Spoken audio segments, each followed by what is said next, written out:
আমার ছেলে মেয়ে আমার জন্য কি করবে? আর ছেলে মেয়ে নিজের হিসাবে তো দিতে পারবে না, ওর নিজের হিসাব নিজে দিতে হবে।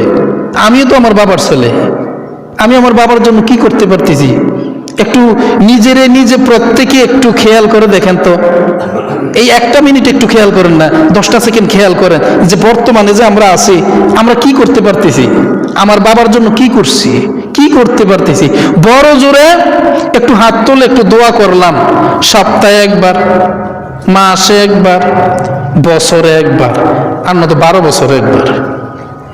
অনেকে তো জানিয়ে না বাবার কবর কই আছে, আরেকজনের দেখাই দেখো এটা তোর বাপের কবর, ও চিনে না।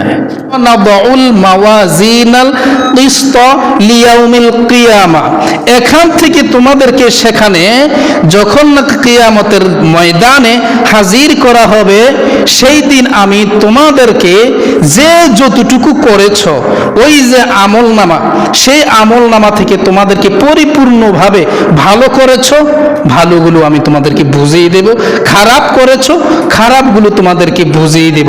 বান্দা, সেই দিন তুমি আমাকে, যখন তোমার খারাপ আমলনামা থাকবে, ভালো কিছু থাকবে, সেই দিন আমাকে তুমি দোষারোপ করবে না, কারণ এই জন্য আমি কারোর উপরে জুলুম করব না। সুবহানাল্লাহ।